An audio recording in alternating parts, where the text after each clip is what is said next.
During a family dinner, I accidentally bumped into my wife's mother. She slapped me hard in front of everyone and yelled, "How dare you touch me, you disgusting man? Clean my dress and get out." To my shock, my wife said, "Apologize to her or leave." I left the dinner, but when they got back home, a shocking surprise awaited them. I never imagined that something as simple as a family dinner could shake the foundation of my marriage. Sitting in the car, gripping the steering wheel tighter than necessary, I replayed the moment in my head.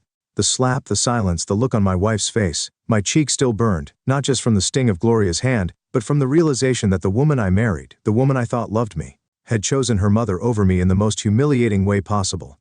It had started as an ordinary evening. Madeline had insisted we attend dinner at her parents' house despite my reservations. Gloria had never liked me. From the very first time we met, she made it clear she thought her daughter was settling by marrying me. "He's not from the kind of family we associate with," she had once whispered to her husband, thinking I wouldn't hear. I heard, I always heard, but I loved Madeline.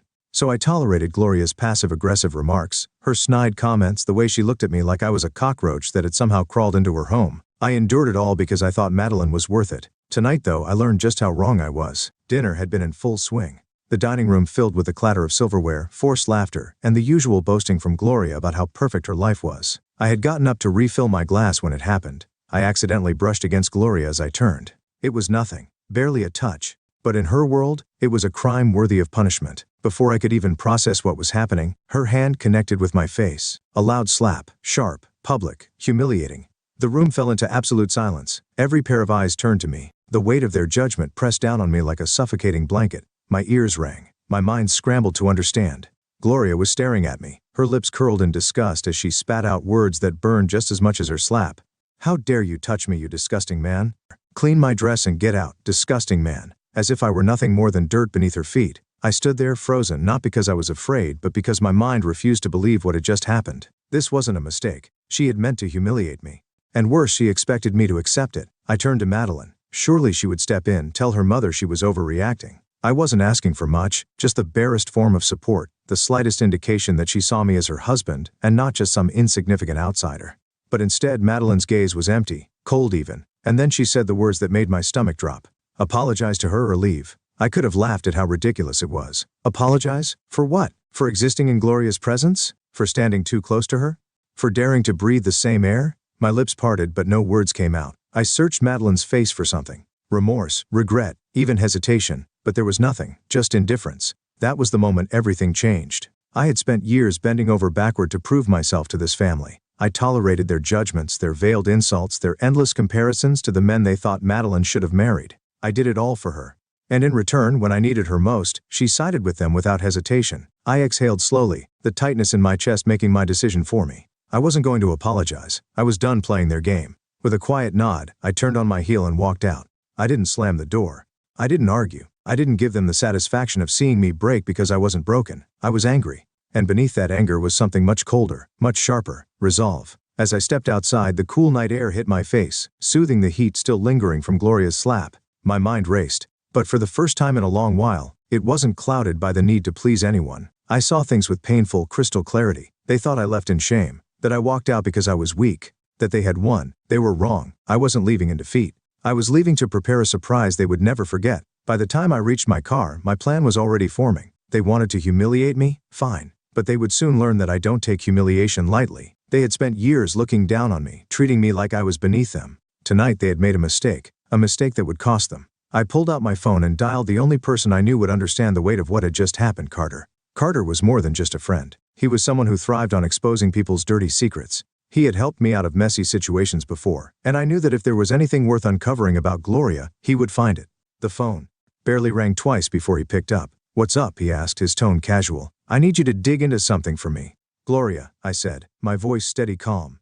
There was a pause, and then a low chuckle. "Finally ready to fight back?" "More than ready." "Good. Give me a few hours. I'll find something." I ended the call and leaned back against the headrest, staring at the sky through the windshield.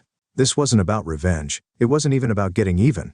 This was about respect, something I should have demanded a long time ago. I had spent years convincing myself that love was about sacrifice, that enduring cruelty for the sake of my marriage was just part of the deal. But tonight, I saw the truth. Madeline never respected me. She never saw me as her equal, and if there was no respect, then what was left? I gripped the steering wheel, the anger simmering beneath my skin. They thought tonight was the end of the story. It was only the beginning. The drive home felt longer than usual. The silence inside the car was heavy, pressing against me like an unseen force. My hands gripped the steering wheel tighter than necessary, my knuckles turning white. My cheeks still tingled from the slap, but the real wound wasn't physical. It was deeper. A cut right through my pride, my dignity, my marriage. Madeline had looked me in the eye and told me to apologize or leave. She hadn't hesitated. She hadn't flinched. She hadn't even considered standing by me. The woman I had vowed to love and protect had just made it clear where I stood in her life. The realization twisted in my gut like a knife. I pulled into our driveway, shutting off the engine but making no move to leave the car. I just sat there, staring blankly ahead at the darkened windows of the house we had built together. It looked different now, cold, unwelcoming. Was it always like this? Had I been blind all along? I closed my eyes and leaned back against the headrest, breathing deeply, trying to steady my thoughts. The past year flashed through my mind. Every argument, every dismissal, every moment that I had brushed aside in the name of keeping the peace, I had ignored it. The little things. The way Madeline had started correcting me in front of her family, treating me like a child instead of her husband. The way she always took her mother's side, even when Gloria was obviously out of line. The way she barely looked at me anymore, as if I had faded into the background of her life. I had told myself it was stress, marriage was work, she just needed time. But now, sitting in the stillness of my car, I saw the truth for what it was. Madeline had stopped respecting me long before tonight, and I had let it happen. The door to the house opened suddenly, spilling warm light onto the porch. Madeline stood in the doorway, arms crossed, her face unreadable. I exhaled slowly, then got out of the car. "You're back early," she said, as if I had just come home from running errands and not walked out of her parents' house after being humiliated. I stepped inside, ignoring her comment. The air between us was thick, like the tension before a storm. I walked past her, straight to the kitchen, and poured myself a glass of water. My hands were steady, but my pulse hammered beneath my skin. Madeline followed, stopping in the doorway, watching me. "Are you going to talk to me?" she finally asked. I took a sip of water before setting the glass down. Then I met her gaze. "Talk to you about what?" My voice was calm, but there was an edge to it. She scoffed. "Don't act like you don't know. You embarrassed my mother tonight." I let out a humorless laugh. "I embarrassed her?" I repeated, shaking my head. "You saw what happened, Madeline. She slapped me in front of everyone, and you told me to apologize." Madeline shifted uncomfortably, arms tightening around herself. "You should have just apologized and let it go." I stared at her in disbelief. "Let it go," I echoed. "Your mother humiliated me in front of your entire family, and you want me to just let it go?" She sighed, exasperated. "She overreacted, I admit that. But you know how she is. She was raised differently. She values respect." I barked out a bitter laugh. "She values respect?" "The woman who just disrespected me in front of everyone." I took a step closer. "And what about you, Madeline? Do you value respect? Because you didn't give me any tonight." She flinched, but quickly masked it with irritation. "Why are you making such a big deal out of this?" I stared at her, searching for something in her eyes. Regret, guilt, even a flicker of hesitation. But there was nothing. Just annoyance. That was it. The moment I knew I had married a woman who didn't care how she made me feel. A woman who saw her mother's respect as more important than mine. A cold, numbing sensation spread through my chest. "Madeline," I said quietly, "tell me something." She hesitated. "What if I had slapped your mother tonight in front of everyone? Would you have told her to apologize to me?" Her lips parted slightly, but no sound came out. The hesitation lasted just a second, just long enough for me to see the truth in her eyes. She wouldn't have. She wouldn't have even considered it. Her silence spoke louder than any excuse she could have made. I nodded, stepping back as the weight of that realization settled in my bones. "I see." She frowned. "What does that mean?" "It means," I said, voice even, "that I finally understand where I stand in this marriage." Madeline rolled her eyes, frustration clear in every movement. "Oh my God, stop being so dramatic. It was one night, one argument.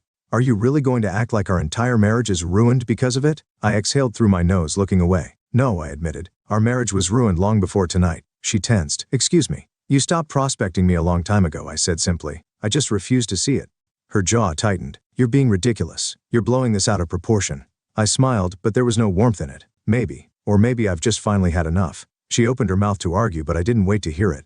I turned and walked past her, heading upstairs. "Where are you going?" She called after me. "To get some sleep," I said without looking back. But that was a lie. I wasn't going to sleep. I was going to think. Think about the years I had wasted. Think about the respect I had let slip through my fingers. Think about the man I used to be before I let myself become this. Most importantly, I was going to think about what came next. Because tonight wasn't the end of this. It was just the beginning. I sat in the dimly lit bedroom, staring at the ceiling, listening to the faint ticking of the clock on the wall. Sleep refused to come. My mind was too awake, too alive with the memories of the night, the echoes of humiliation still vibrating in my chest. The slap was nothing compared to the look on Madeline's face, the sheer indifference. That was what hurt the most. I turned over in bed, glancing toward the empty space beside me. Madeline was downstairs. I could hear the distant of the television. She hadn't come to bed. She hadn't tried to talk to me. No apology, no attempt to fix things. She didn't care. Maybe she never had. I exhaled slowly, pushing myself up into a sitting position. The air in the room felt heavy, suffocating. I needed clarity. I needed to understand what had gone wrong. When had I lost control of my own marriage? Then, the thought struck me. Gloria, Madeline hadn't always been this way. There was a time when she was warm, loving mine.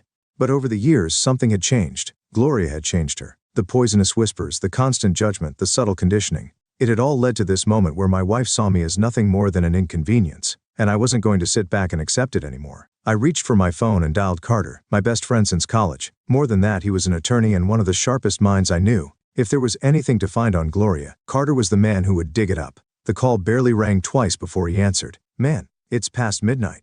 This better be good. I let out a short laugh, but there was no humor in it. Oh, it's good, I said, rubbing a hand over my jaw. I need a favor. Name it. I took a deep breath. I need you to dig into Gloria. Everything. Bank records, property, any legal troubles, anything shady. If she's hiding something, I want to know about it. There was a slight pause before Carter spoke again. This about what happened tonight. I clenched my jaw. Of course he already knew. News traveled fast in Madeline's family, and her relatives thrived on gossip. Yeah, I admitted.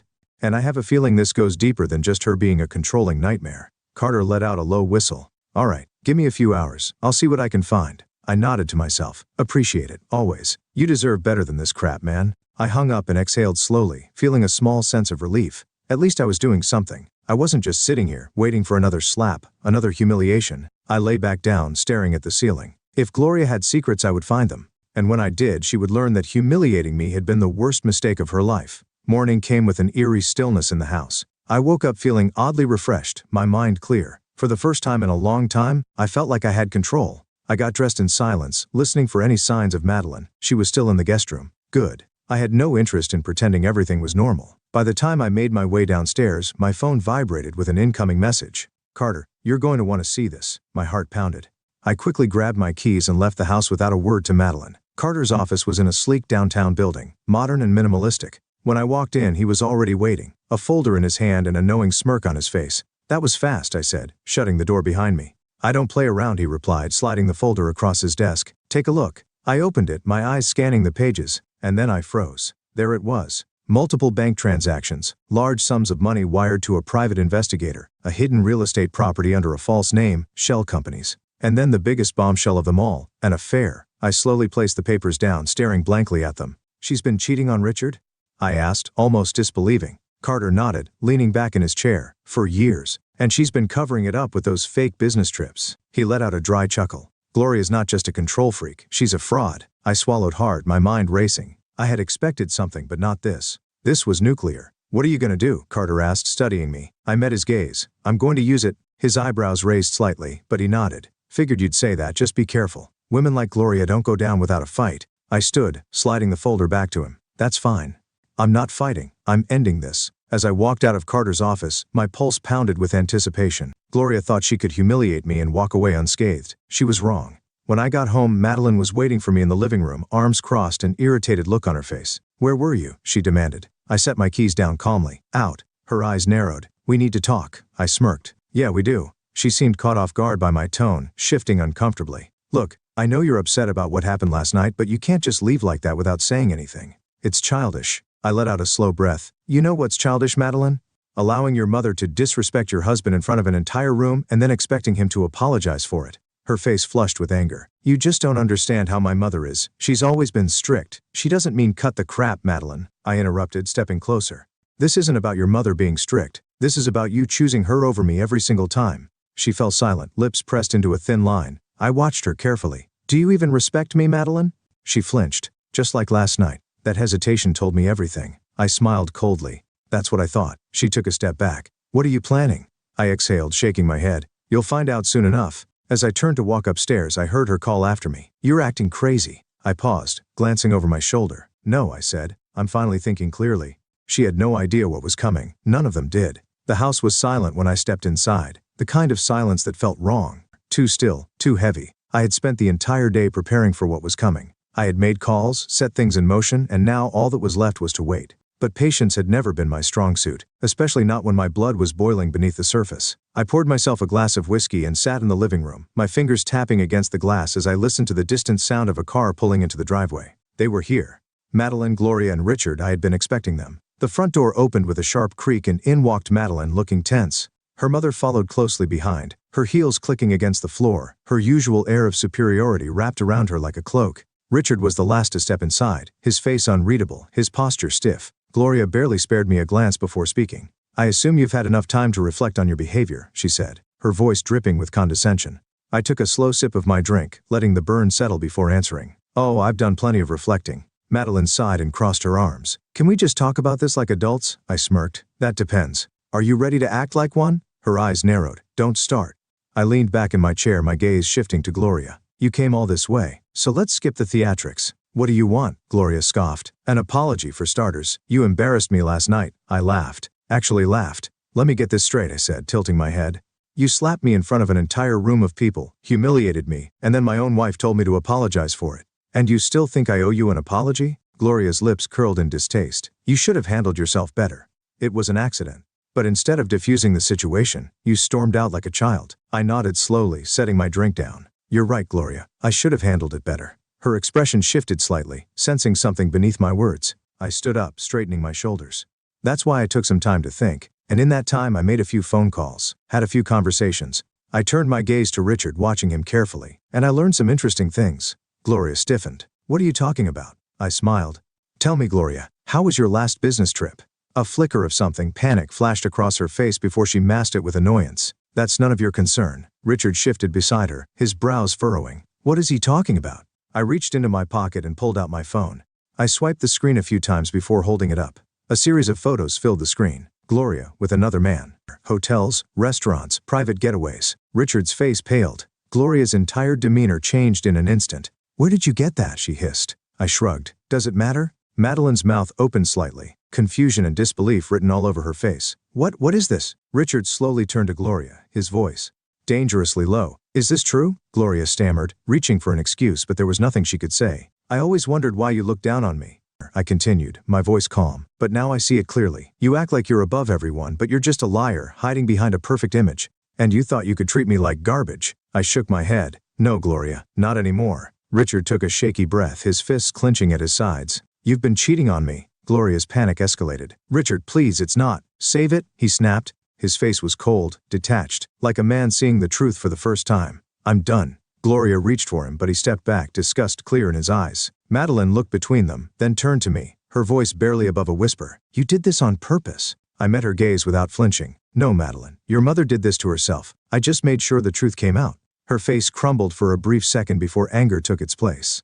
"You wanted revenge." I exhaled. "No, I wanted respect, but since none of you thought I deserved that, I decided to give you a taste of your own medicine." Gloria whirled back to Richard. "You're really gonna believe him over me? Your own wife?" Richard let out a humorless laugh. "I don't have to believe him. The proof is right there." He shook his head in disgust. "I should have known. You always made it clear you thought you were better than everyone. Turns out you were just a fraud." I watched as realization sank into Gloria's features. She was losing her power, her control, everything. Madeline was silent, her expression unreadable, but I could see it, the cracks forming in the perfect life she had chosen over me. "You need to leave," I said, my voice firm. Gloria turned back to me, her face twisting with rage. "You think you've won?" I met her glare head on. "I think you finally got what you deserved," she scoffed, grabbing her purse with a sharp motion. "You'll regret this." I took a step closer, lowering my voice just enough for only her to hear. "No, Gloria, you will." She turned on her heel and stormed out, slamming the door behind her. Richard followed, quieter, but with a weight in his steps that told me he was done. That left just Madeline and me. For a long moment, neither of us spoke. Then she finally whispered, "I don't know who you are anymore." I smiled faintly. "Maybe you never did." She swallowed hard, tears forming in her eyes. "Do you still love me?" I didn't answer right away. I let the silence stretch, the weight of everything settling between us. Finally, I spoke.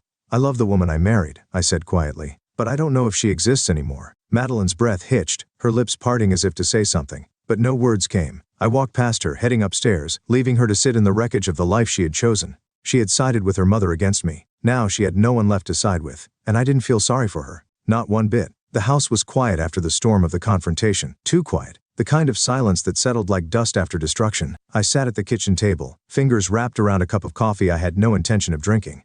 The air was thick with the echoes of what had just happened. Gloria storming out, Richard walking away, and Madeline left standing there, shaken but not broken. No, she was still Madeline, still proud, still unwilling to admit she had been wrong.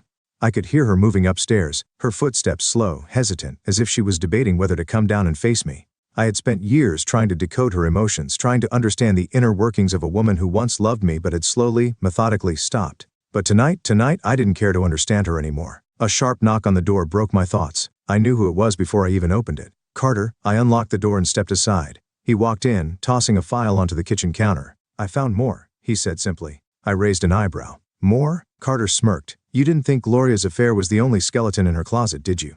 I exhaled slowly, already knowing I was about to hear something that would make the situation even worse. For them, not for me. Carter leaned against the counter, crossing his arms. Gloria's been funneling money through shell accounts. At first I thought it was just a way to cover her affair expenses, but then I dug deeper. Turns out there's a lot of unaccounted for cash. We're talking hundreds of thousands of dollars. I frowned, flipping through the documents. Where's it going? That's the interesting part. Carter tapped the folder. She's been making large monthly payments to a private investigator. Not just any PI either. This guy specializes in handling discrete problems. People use him for blackmail, intimidation, sometimes worse. I looked up at him. And you're telling me this because? Carter's smirk widened. Because guess who the main subject of her PI's investigation was? I already knew the answer before he even said it. Me, I muttered. Carter nodded. For the past 6 months she's been having you followed. Your work schedule, your financial records, even your medical history. Hell, she even got access to your old college records. He paused, then added, she's been looking for something to use against you. I clenched my jaw, the realization hitting me like a cold slap. Gloria hadn't just hated me. She had been actively trying to ruin me. Why? I asked, my voice low. Carter shrugged. Who knows? Maybe she wanted to get rid of you before you could ever stand up to her. Maybe she was just looking for something to control you with. Either way, it backfired, because now he tapped the folder again. Now, we have something on her. I stared at the papers, my mind working through the implications. This wasn't just about a toxic mother-in-law anymore. This was calculated destruction, and I was done being her target. Carter watched me carefully. So what's the plan? I inhaled deeply, then exhaled. We use this. He grinned. That's what I like to hear. Before I could respond, I heard movement behind me. I turned. Madeline stood at the bottom of the stairs, pale, shaken. She had heard. Her eyes darted to the file, then to me. What is this? I didn't bother hiding it. Your mother's been paying a private investigator to dig up dirt on me. She's been trying to find a way to destroy my life. Madeline blinked, her throat bobbing as she swallowed. That doesn't make sense. I laughed. A bitter, humorless laugh, doesn't it? Because it makes perfect sense to me. I took a step toward her, holding up the file. This is who your mother is, Madeline. The same woman you defended last night. The same woman you chose over me. She shook her head, taking a shaky step back. She wouldn't. She did. I cut her off. And I'm done pretending she's just strict or old-fashioned. She's a manipulative liar who has been trying to ruin me from the very beginning. Madeline's breathing was uneven now. Panic. Doubt. Why would she do this? She whispered. I exhaled slowly. Because I was never good enough for you in her eyes. And you know what? Maybe she was right. I stepped back, my voice dropping lower. Because if I had any self-respect, I would have left a long time ago. The words hit her like a slap. Her eyes shone with something unreadable, something fragile. For the first time she looked small, like a woman realizing she had put her faith in the wrong person. She's my mother, she whispered, almost to herself. And I was your husband, I said, voice steady. A tear slipped down her cheek, but she quickly wiped it away. What are you going to do? I looked at Carter, then back at her. What do you think? Madeline's lips trembled. You're going to destroy her. I didn't confirm or deny it. Instead, I picked up the file and tucked it under my arm. You should go see your father, I said. He's going to need support. She didn't move. She just stood there, watching me, realizing that she had lost something. Maybe she still loved me. Maybe part of her had never thought this would happen, but it did. And now it was too late. I walked past her, Carter following behind me. As I reached the door, I paused for a brief moment. Then, without looking back, I said the words I never thought I'd say. I don't think I love you anymore, Madeline. I stepped outside, leaving her alone in the house she had chosen over me. And this time, I wasn't coming back. I sat in my car outside the house, gripping the steering wheel as the weight of everything settled over me. The silence inside the vehicle was almost suffocating, but it was nothing compared to the storm that was about to hit. Gloria had built an empire of deception, a perfectly crafted illusion of power, respectability, and control. She had spent years dictating the lives of those around her, molding them into what she deemed acceptable. But all illusions eventually crack, and I was going to shatter hers. I started the engine and pulled out of the driveway. My destination was clear, Richard's house. When I arrived, the house was dark, except for the dim glow of the porch light. I knocked once, then twice. I could hear movement inside before the door creaked open. Richard stood there, disheveled, his shirt wrinkled, his face pale. He looked like a man who had just realized the last 20 years of his life had been a lie. He blinked at me, as if unsure whether to invite me in or slam the door in my face. I made the decision for him. I stepped inside. The living room was a mess. Papers scattered across the coffee table, an untouched glass of whiskey sweating on the side table. The television was on but muted, the news ticker scrolling across the bottom of the screen. Richard sat down heavily on the couch, rubbing his temples. I assume you're not here to gloat, he muttered. I sat across from him. No, I came to talk. He let out a dry, humorless chuckle. Talk about what? How my wife has been screwing another man? How she's been lying to me for years? Or how she's been throwing money at private investigators to dig into your life instead of focusing on her own failures? I didn't respond. He already knew the answers. He sighed, leaning back. You're divorcing Madeline, aren't you? I studied him carefully. Would you blame me? His jaw tightened. No, I wouldn't. Silence stretched between us, thick with the weight of our shared misfortune. Then Richard shook his head.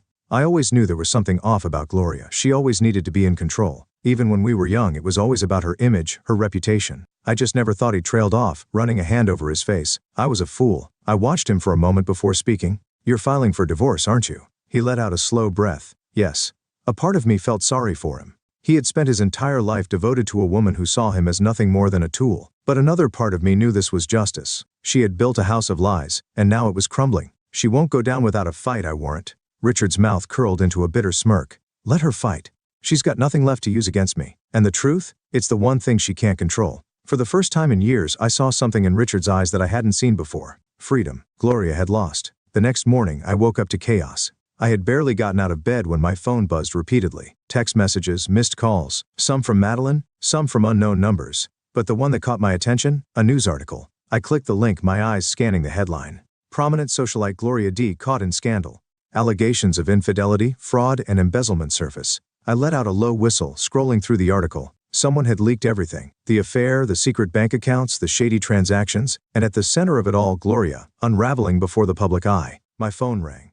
I picked up without hesitation. Carter, you see the news? He asked, amusement clear in his voice. I see it, I said, still skimming through the details. You're welcome, he added. I paused. You leaked it. Carter laughed. I just made sure the right people found the right information. The rest took care of itself. I shook my head, a small smirk forming. She's going to go ballistic. Oh, she already is. Her lawyer's scrambling to do damage control, but there's no spinning this one. She's finished. A deep sense of satisfaction settled in my chest. Gloria had spent years looking down on me, treating me like I was nothing. And now, she was the one with everything to lose. As I hung up the call, I felt something I hadn't felt in a long time: relief. I had spent years being trapped in this toxic cycle, constantly bending over backward for people who never truly valued me. Now I was free and I wasn't looking back. By midday, Madeline showed up at my doorstep. I opened the door to find her standing there, her face pale, her eyes rimmed with exhaustion. She looked at me as if she barely recognized me. Can I come in? She asked, her voice almost hesitant. I stepped aside. She walked in, arms wrapped around herself. I could see the weight of everything crushing down on her. She's ruined? She whispered.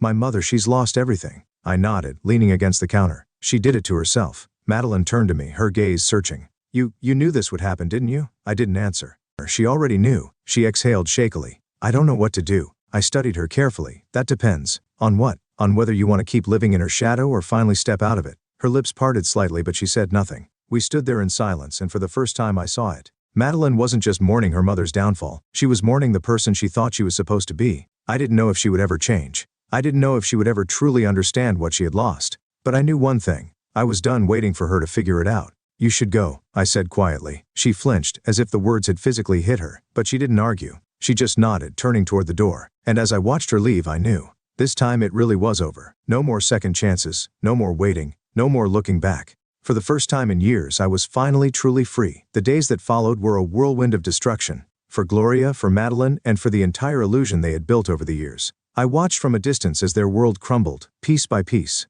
I had spent too long being the punching bag, the one they ridiculed, dismissed, and discarded when it was convenient. But now I was simply a spectator, and they were the ones drowning. It started with Richard officially filing for divorce. The moment he served Gloria the papers, the real storm began. He had spent years being the silent, obedient husband, but something inside him had snapped. And once that leash was broken, there was no fixing it. Gloria was furious. She tried damage control, but it was already too late. The news of her affair had spread like wildfire, and in a world where reputation was everything, she had become a walking scandal. She went from being a woman people feared to a woman they pitied.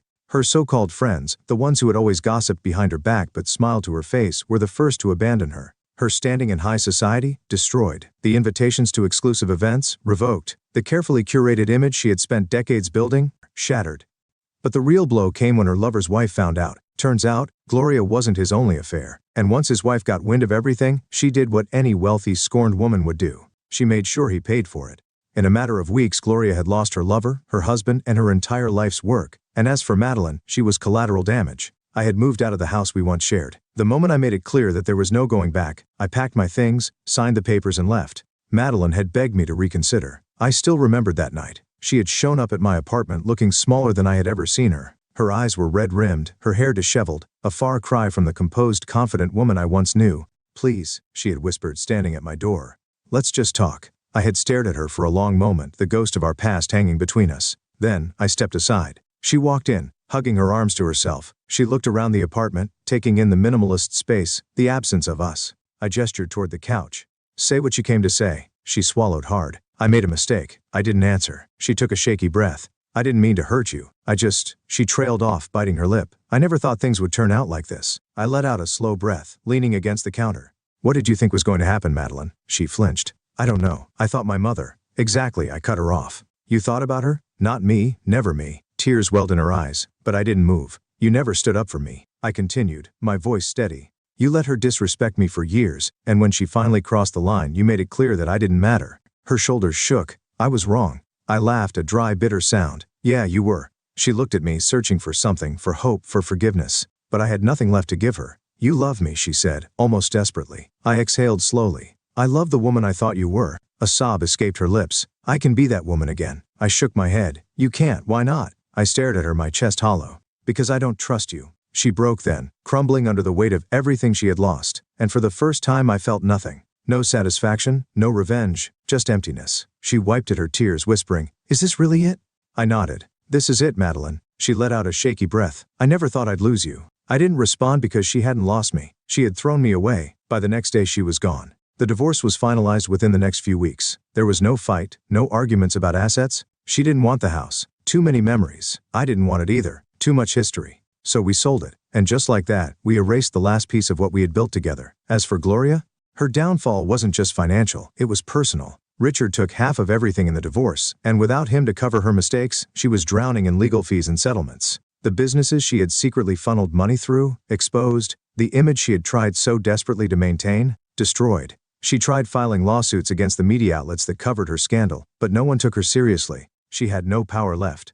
By the time the dust settled, she was forced to move out of her mansion and into a small condo on the outskirts of town. And the people who once feared her, now they laughed at her. Karma had done its job. One evening, I found myself standing outside my new place, staring at the city skyline. The lights stretched far and wide, glowing against the dark night. Carter stood beside me, sipping his beer. "So," he said, nudging me, "how's it feel? Being free?" I let out a slow breath. "Feels like I can finally breathe again." He smirked. "Good. You deserve it."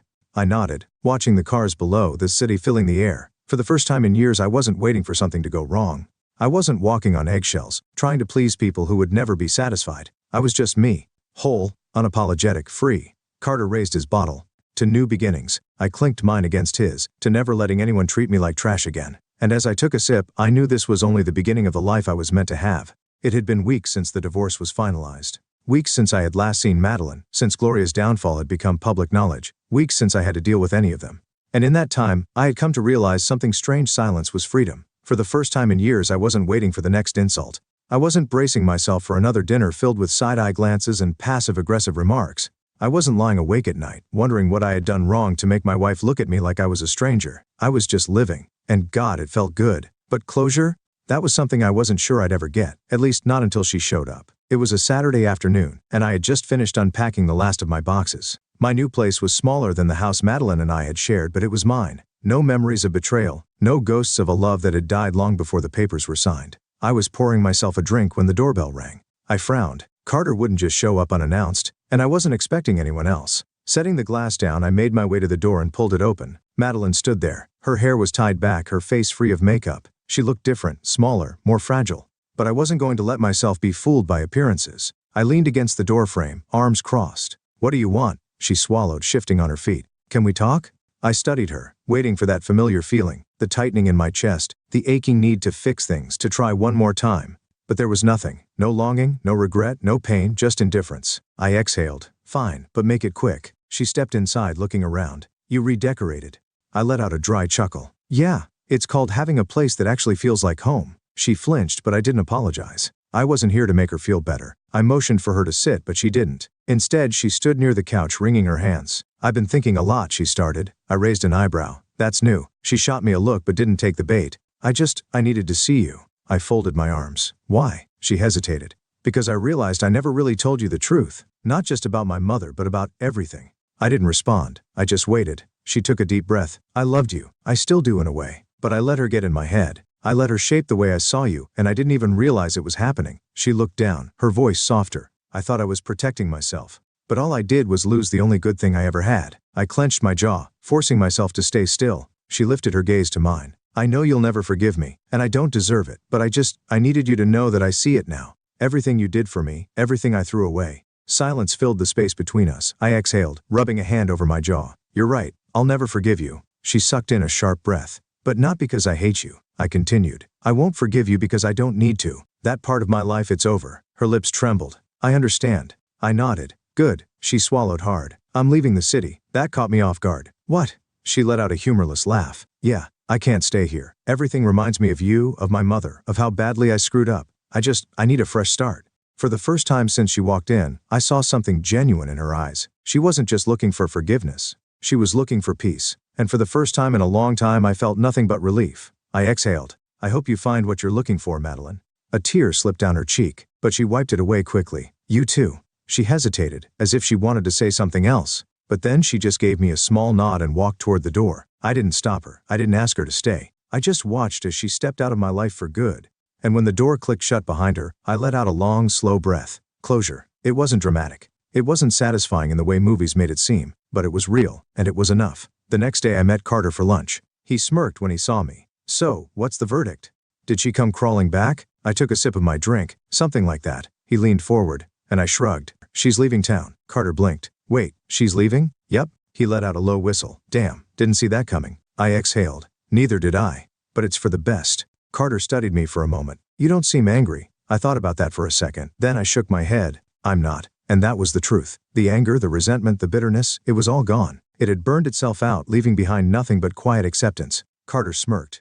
So, what's next for you? I smiled. For the first time in a long time, I didn't have an answer. And that was okay. Because for once, I wasn't waiting for life to happen to me. I was finally, truly in control. I raised my glass to new beginnings. Carter clinked his against mine to finally living for yourself. And as we drank, I knew this was only the start of the life I was always meant to have. Life after Madeline felt strange at first, not because I missed her, but because I had spent years defining myself through the lens of our marriage. I had been her husband, the man trying to prove himself, the one constantly battling against Gloria's disapproval, against the shifting tides of a marriage that was already sinking. But now I was just me, and I had to figure out what that meant. The first thing I did was get rid of everything that reminded me of my old life. The furniture, the dishes, even the clothes that Madeline had once picked out for me. All of it was either sold or donated. I wanted nothing to do with the person I had been when I was with her. I wasn't bitter. I wasn't angry. I just wanted to start fresh. So I did. I moved to a different apartment. Nothing extravagant. Just something new. Something that felt like mine. I changed my number. Cut ties with people who only saw me as Madeline's ex-husband. I even switched up my routine, trying new places, meeting new people. It was liberating in a way. No more obligations. No more expectations. For the first time in years, I could wake up in the morning and breathe. And it felt good. Of course, Carter had a lot to say about it. You finally look like a man who's not carrying the weight of the world on his shoulders, he said one evening as we sat at a rooftop bar, watching the city lights flicker below. I smirked. That's because I'm not. He clinked his beer against mine. Damn right you're not. So what's next? You gonna start dating again? I exhaled, staring at the drink in my hand. Not yet. Carter raised an eyebrow. Why not? You're free, man. No strings, no baggage. Just go out and have fun. I let out a chuckle. You think jumping into something new is the answer? He shrugged.